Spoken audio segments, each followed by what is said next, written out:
Well, good Wednesday. We're looking today at modeling with exponential functions. We're really going to be building on what we've been working on part of last week and so far this week. Let's look at an example to start out with. First of all, we're going to explore a little bit. We're going to write down this function f of x equals 200 times 1.10 or 1 and 10 hundredths to the x power. Now, I've got some suggestions on how to set your viewing window in your graphing calculator with a scale of 2, and we'll do all that. We're going to find the domain, the range, the end behavior, and the asymptote. Let me encourage you throughout this video to pause it if you need more time to write things down, back it up if you don't understand things, and all this will help you work on today's assignment. So I've already got a head start. I've jotted down some things. First of all, I've titled it. I want you to be sure you do that in your notes. Modeling with exponential functions. Today's date is March 10th, 2021. I've gone ahead and written the function down, f of x equals 200 times 1.10 to the x power.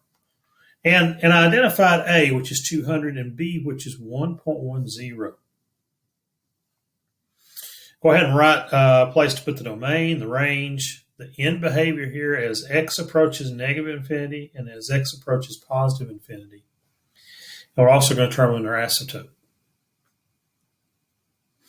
We're going to start really by exploring with the calculator. And I've given you some directions here.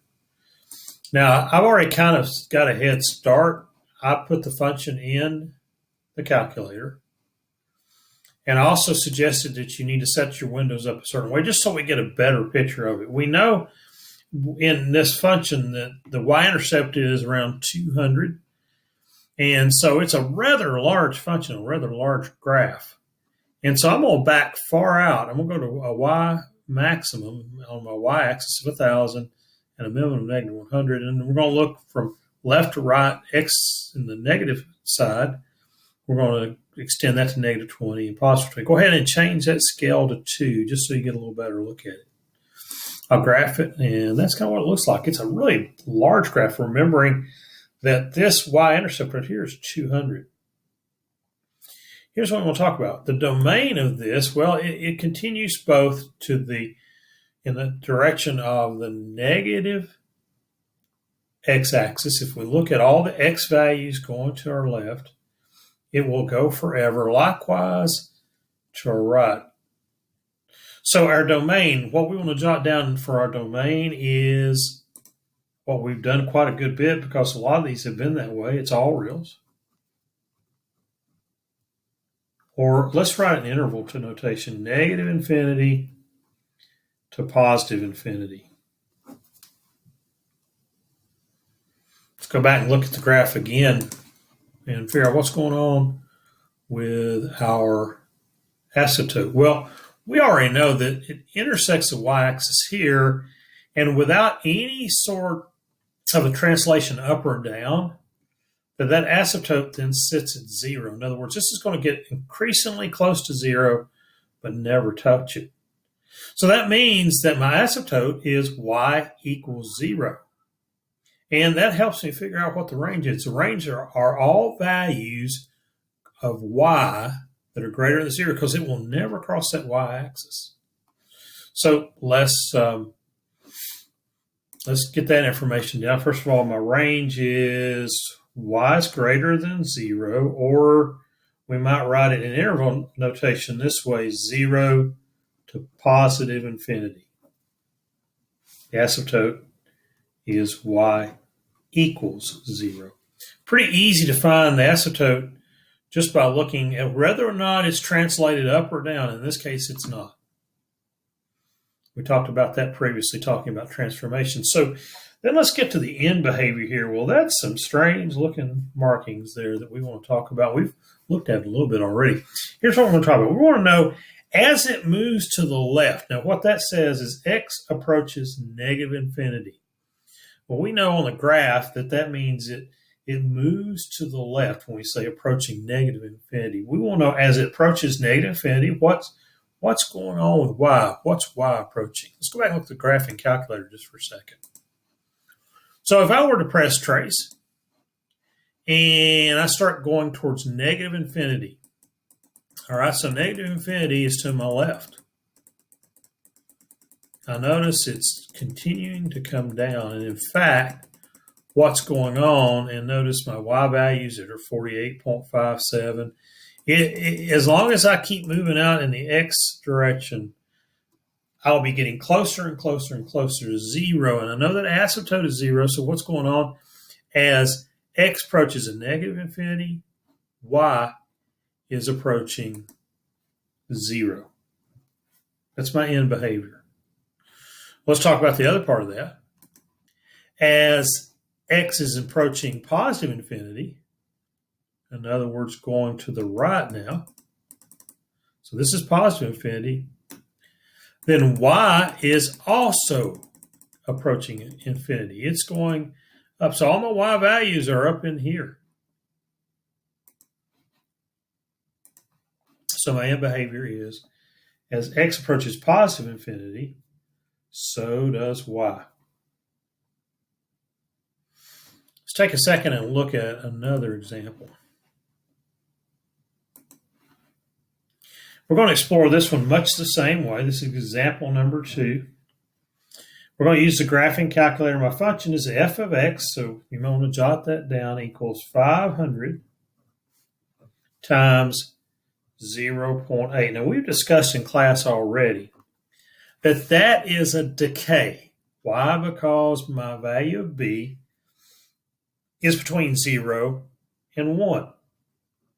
A is 500.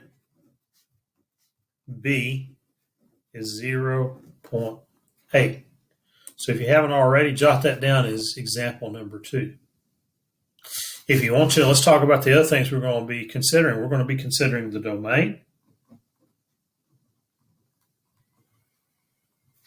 the range, and we want to look at the end behaviors like we did before. So as x approaches negative infinity, in other words, as it goes to the left, where is y going? It'll approach what? Likewise, as x approaches positive infinity, where is y going? What is it going to approach? We don't have those answers just yet. And then we also want to identify our asymptote.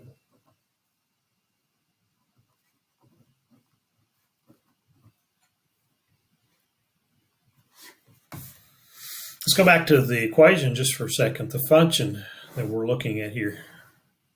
The wrong direction. Okay, there we go. So b is 0.8. We know that that's a decay. We know what a decay looks like. We also know that a is 500, and it's not translated neither up nor down, so my y-intercept will be at 500. I believe it'll work probably for me to leave the settings on my window the same. So we'll go back to the calculator and let's enter that again. So I'll clear out what I had before. This time it's 500. So put that in your calculator. Times 0.8. And we're going to raise it to the x power. So let's look at the graph. Well, definitely a decay. We also know the asymptote is going to be 0. Looking at the range, we know the range is all reals, and if the asymptote is 0, then my range is y is greater than 0 because all this is above the x-axis and it is up here in all positive y. So let's jot that down. So my domain is all reals. And that would be, remember, negative infinity to positive infinity. That covers everything, left or right. And my range is y is greater than 0. And write that in interval notation saying it's doesn't include 0, but everything above 0 to positive infinity. Let's look at that. Oh, by the way, the asymptote. The asymptote is y equals 0. Remember, I can determine that asymptote by whether it's translated up or down because that is what the asymptote is going to be. It's going to fall on the line whether it's translated up or down. This is not translated up or down. That would be the same thing as saying plus 0. So the asymptote is at 0. I can inspect that, but also when I look at the graph, I want to see that. If I keep on going, that's it's coming down that x-axis, but it'll never, ever, ever touch y equals 0. So if I trace that just for a moment, now let's think about it. As I go to the left, this time it's in reverse. This is negative infinity, but I'm going up. So that means y is approaching positive infinity. So I'm going to write that down. Likewise, as I go to the left, to the right, not the left, I just went left. As I go to the right, then it's approaching y equals 0. So I've described that in behavior. All right, again, let me encourage you to pause it, write down what you need to, and we're going to move on and look at some other problems. So let's look at the exponential growth model. On your screen, you'll see that we've talked about an exponential function, which is y equals a, b to the x. And it represents growth when a is greater than 0, we know that, and when b is greater than 1.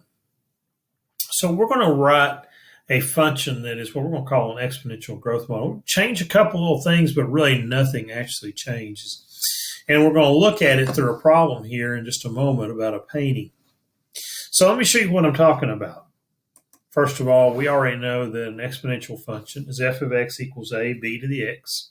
We know that. Or y equals a, b to the x. And all we change really with the exponential growth model is just a couple of things. First of all, r represents our rate. And now we're going to make this exponents no longer x, but t, representing time, because our exponential growth model is going to be looking at problems involving time.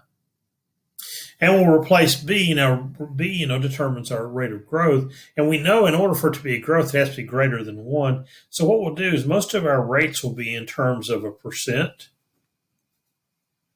So we're going to add 1 to that decimal value, the percent.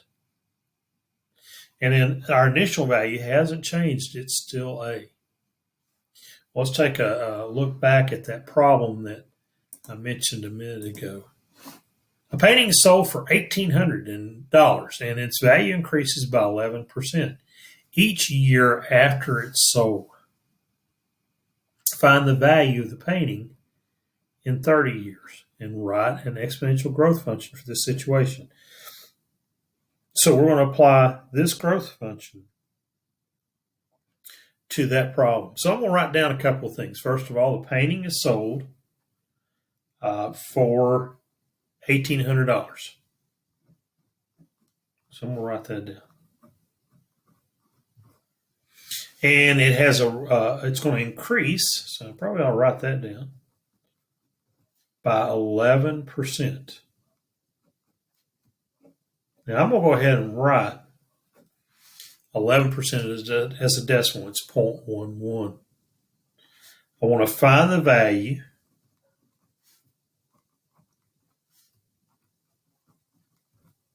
in 30 years.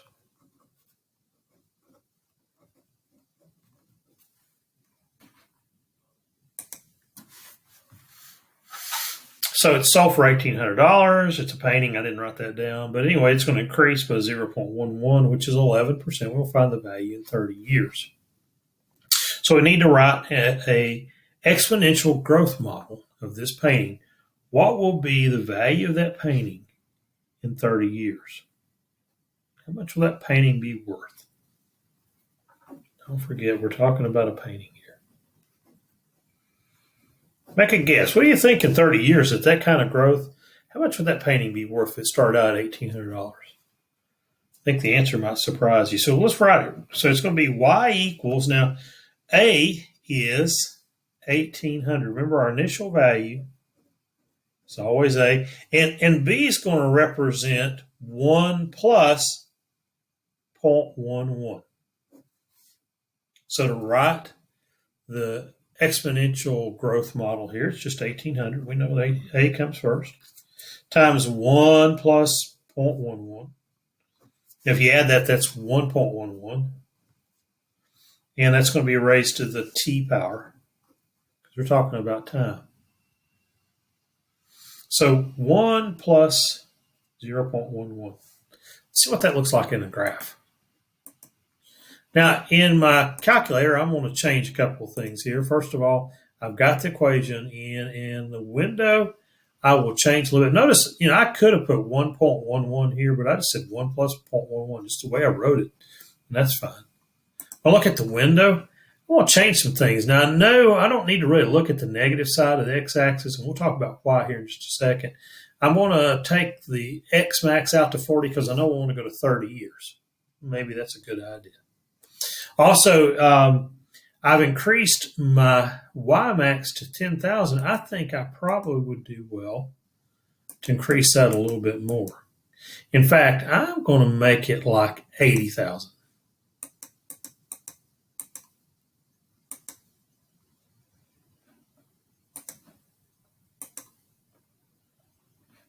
Leave everything else the same, and let's look at what that graph looks like. Oh, wow. So as time goes by, the value of this gets pretty big. Let's think about the domain. The domain is a little different than what we've used in the past because we're talking about time. Time starts at 0. So can the domain be negative? Can my x value, I have them here, but realistically, we're talking about time. We can't have negative time. So we're going to state our domain to be realistic.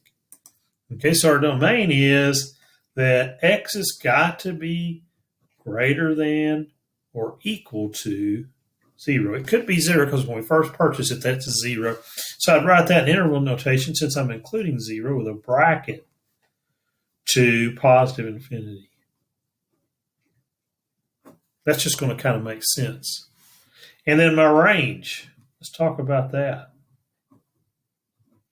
Well, this painting started at $1,800, so that's where it started. So it was equal to $1,800. It would be greater than or equal to $1,800.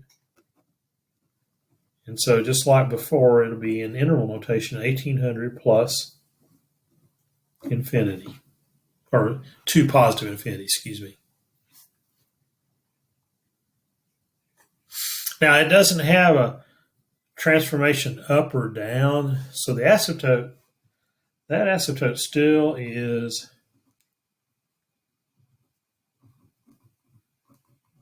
y equals 0, because even on the negative side, even though we don't talk about time in negative terms, it will be coming down on 0 because we haven't translated that up or down. So remember, it is this plus k minus k. That's where we find our asymptote. The question still remains, what will the painting be worth in 30 years?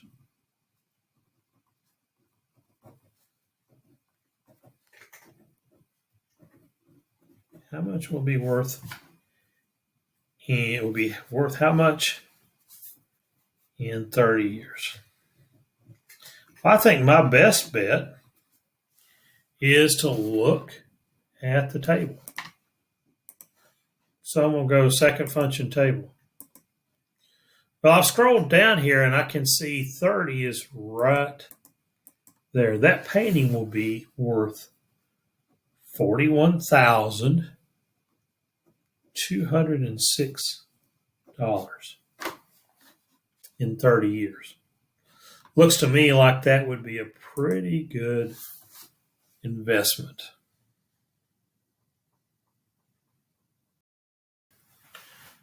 Well, we've been talking about an exponential growth. Let's talk about an exponential decay. And there's one little wrinkle we've got to be kind of careful with. So you see on the screen the definition of modeling an exponential decay, and I'm going to kind of write down some information here. First of all, very similar to what we had before, but the The rate is still R. But in a decay, we're going to replace B with not 1 plus R, but rather 1 minus R. Don't forget that that rate will be usually given to you in a percent. So we're going to have to take 1 minus some decimal number, and that's a little different number. It's not the same as adding 1. And then A is still our initial value. So let's look at a problem that we're given there. It says this. It says a population of a town is decreasing at a rate of 3% per year. In 2005, there were 1,600 people. Find the population in 2013. So we're going to write an exponential decay function for this situation. So I wrote down some important stuff. The population is decreasing. Well, decreasing is important because that is a decay.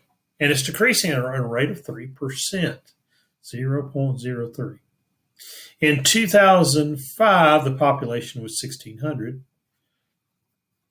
What's it going to be in 2013? Let's write down what we know. First of all, A is 1,600 because that's what it was in 2005. All right, now we got to be careful here. 2005 is 0 year, okay? So you have 2005. The next year will be 2006. Okay, so we want to know 6, 7, 8, 9, 10, 11, 12, 13. We really want to know what is 8 years from now. So we're trying to find what's the value when t equals 8. That might be a little bit tricky, okay? So you got 2005. Use tick marks if that helps. 2006, 2007, 2008, 2009, 2010, 2011, 12, 13. So it would be when t is equal to 8.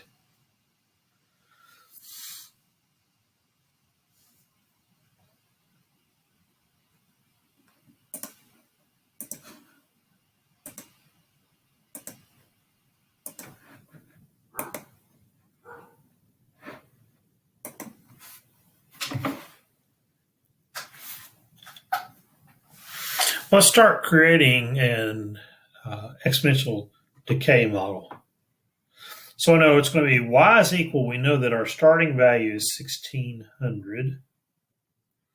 And in that, we know that we want to find out what it is when the rate is 3%. So remember the rate here, I need to write that down, is 0.03. That's 3%. So it's 1 minus 0.03. Now, 1 minus 0.03 is going to be a value of 0.97. So be very careful there when you go to subtract those. But if you just put that in the calculator that way, it'll take care of that for you. And then we know it's going to be in regards to time. So let's do a little bit of math here. Let's look at what the graphing calculator will reveal to us in this problem. I'm going to say 1,600 here. And I know it's a decay, so chances are good that I've got my window too big. Well, I'll deal with that in just a second. It's going to be 1 minus, and let's make it 0.03 to the t. And checking my window, I'm going to lower my window quite a bit because the y-intercept is 1,600. Remember, it's a decay, so it's going to be coming down. So I'm going to make that y-intercept maybe about 2,000. And y-max about 2,000. Let's look what the graph looks like when I do that. All right, so we want to know what it is in 8 years. We can kind of see what the population is. This is 2006, 2007, 2008, 2009, 2010, 2011, 2012, 2013, or that would be 8 as well. Look at the table.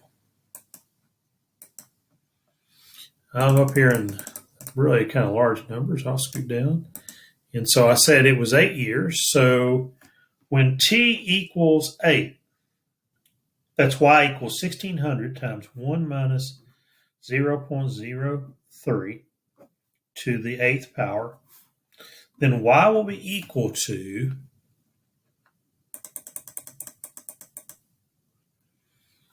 1,254. So the population in 2013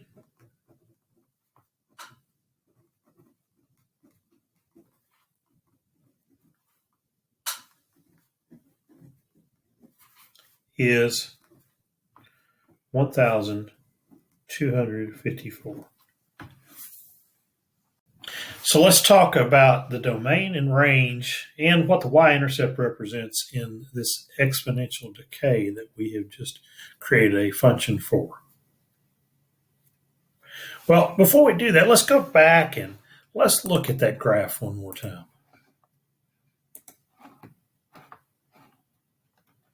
So the graph here, when I look at it, notice that it is starts time here. The y-intercept represents the 1,600 people that we begin with, and the population decays. Well, we've already stated that our domain, and that's the what is the graph, what values are in the graph on our x-axis, what happens in a left to right format or a horizontal format. Any way you want to look at that. We know time can't be negative. So our domain begins at 0 and then goes forward. We can't have negative time. So when we go to determine our domain, we realize that the domain has got to be that x is greater than or equal to 0. We're not going to say all reals here because it doesn't make sense to talk about negative time.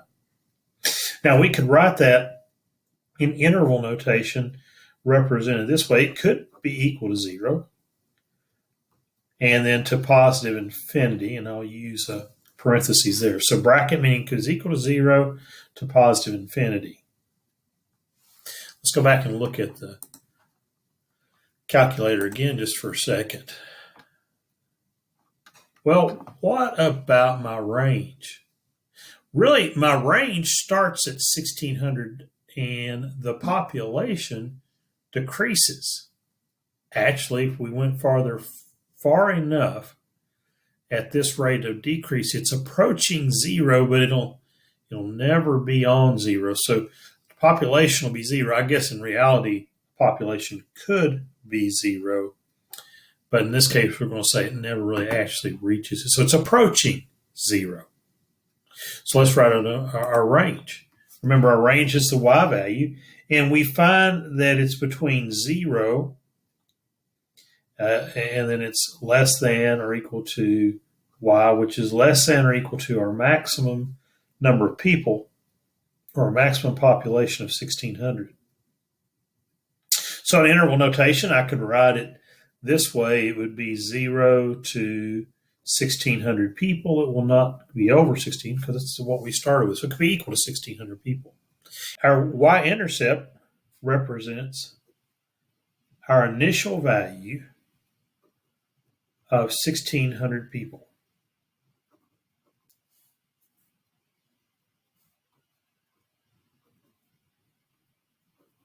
So if I'm going to describe what the y value represents in context of this problem, I would say it this way. The y-intercept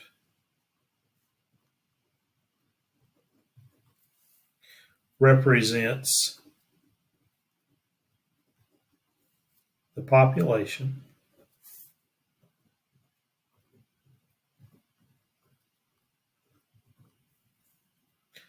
of 1,600 people in 2005. So in context, that's what our y-intercept represents. Well, you've got a couple of assignments to work on, and you'll find those in Google Classwork. Work on both of them in class. I will allow you class time tomorrow to continue working on. So no homework for tonight, but take advantage of this time. Please don't waste it. Please work on your homework, and we'll go over stuff in class tomorrow if you've got any questions. And I will see you soon. See you on Thursday. Hope you have a great day.